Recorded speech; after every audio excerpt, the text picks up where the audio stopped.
morning students. In the previous class we have discussed how to install the software and how to work with the software and what are the different menus available to write the program, to execute the program, and how we can debug it. What is the file extension to be used for the mnemonics code program and C programs. Okay, in this class, before writing the program, we need to frame the rules for writing your assembly language. Okay, in this, the first rule is each label must be unique. Here we are using each label must be unique, and the name used in the label in the assembly language alphabetic. It could be either both uppercase or lowercase, digits, special character, question mark, period, at symbol, underscore symbol, and dollar sign.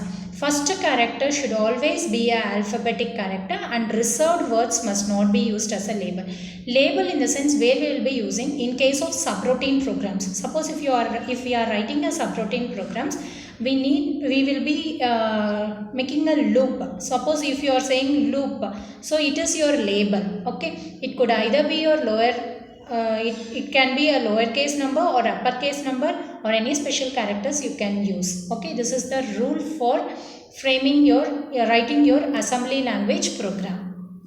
Okay, next is your assembler directive. So assembler directive is nothing but it will tell the assembler to do something other than creating a machine code or an instruction. So we will have a directive like by default directives like ORG, END, like this we have some assembler directive.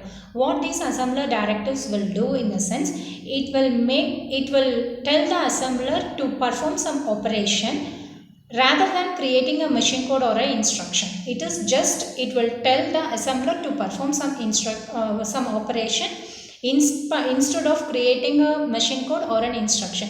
In case of your assembly language programming, the assembler directive instructs the assembler to process the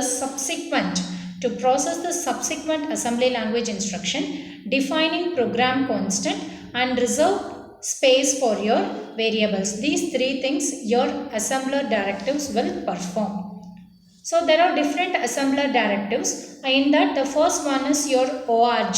ORG is your first assembler directive. It represents the origin. Suppose if you are writing ORG 0400H means after this whatever program you are writing it starts from the memory address 0400H.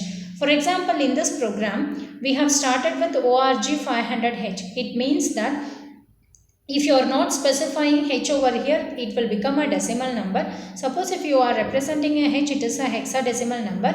After ORG, whatever it is represented, it will specify the address. So we can specify any address from 0000H to FFFFH. So once this program, after your assembler sees this instruction, after this whatever instruction you are writing, it will start from your 500H. So after this data 1, so it is your data 1.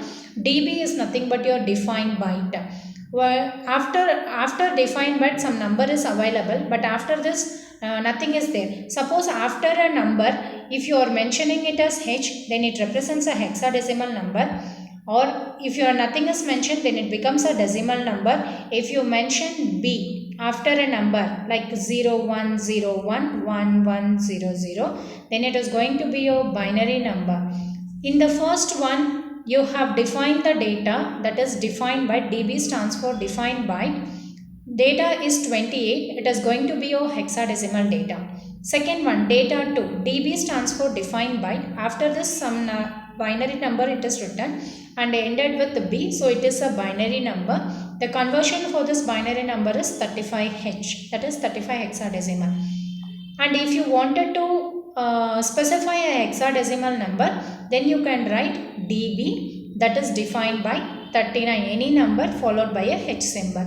So after ORG is nothing but origin. It indicates the starting address. It can be used only when the program counter needs to be changed. Suppose if your program counter is already having some address and if you are continuing with that, then the program starts to get stored after the program counter address.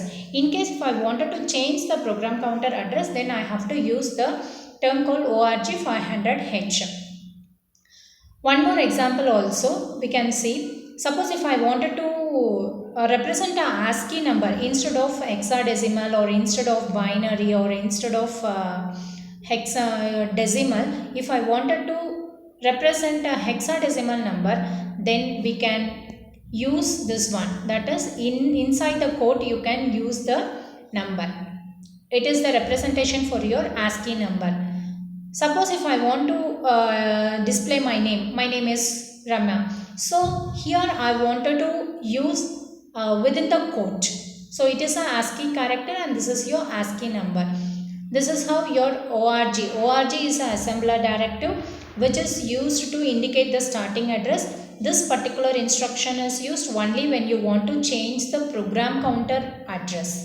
So after this ORG, whatever instruction it follows, it starts from the address specified after ORG. This is the basic idea behind ORG instruction, that is ORG assembler directive.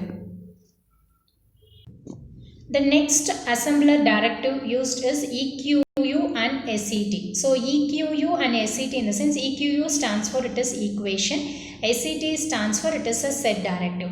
EQU means equating some variable to a value, like in C, A is equal to 25. So if you do like this, in case of your C, that is assigning a value to a variable. Here instead of this, we will be using it as equate. Count is a variable. You are equating the variable count to a value 25.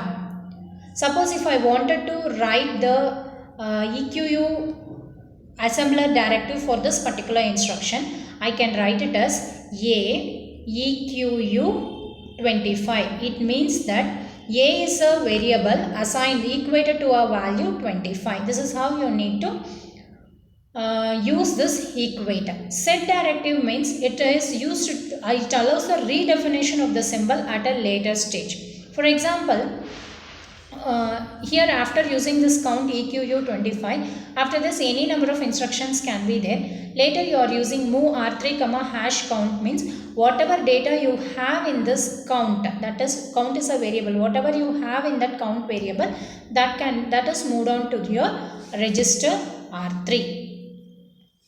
Next is your set. So it set directive, what it will do in the sense, it will redefine your symbol. For example, pointer set R1. So here your pointer set R1, counter equate R3. It means that whatever value you have in R3, that will be equated to a variable counter. N equate 35H. Move R3 hash n means whatever you have in the value n, that will be moved on to R3. This is how you will be using your set assembler directive. Next is your define byte. Define byte already we have seen in the example of ORG. There are different ways of representing your number. One is your hexadecimal number, second one decimal number, third one binary number, fourth is your ASCII number. Suppose if I wanted to represent your hexadecimal number, the number is followed by H, define byte. Suppose if I wanted to represent a binary number, I can represent as DB in the form of 0101 like that. In case I wanted to define decimal number, I can write it as DB28. If I wanted to represent any ASCII number, I can write it as define byte.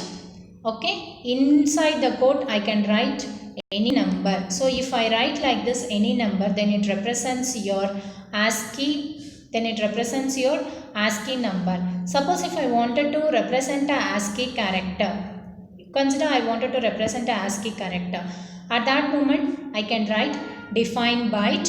So in between the quote you can write hi. So if you are representing like this, then it is called as your ASCII character. So define byte, it is a directive. DB is nothing but your define byte. It is a directive to represent or to store only a 8 bit of data. Only 8 bit of values can be stored in this define byte. The number can either be your hexadecimal number or binary number or decimal number or ASCII number. It could be of anything. The last one in your assembler directive is end directive. So end directive in the sense, after this whatever instruction you are writing, suppose if you are writing at the end of the program, you are writing it as end instruction. After this you are writing it as MOV R3, #55. So none of the program, that is your assembler, will not encounter any more instruction once if it encounters your end instruction. So it is the last signal, it is the last line of your program. Therefore the end directive signals ends the complete assembly module. It is the end of your assembler. After this whatever instruction you are writing, it will be ignored by your assembler. So far we have seen 4 assembler directives. One is your ORG. So first one what we have seen, it is your ORG. Second one define byte. Third one equate, that is EQU or set. Okay, and the last one is your end directive. So all these 4 assembler directives so far we have seen with an example. In the next class we will see the instruction set, what basic thing is required in the instruction set, and what are all the different instructions, different types of instructions we have, that we will discuss in the next class. Thank you students.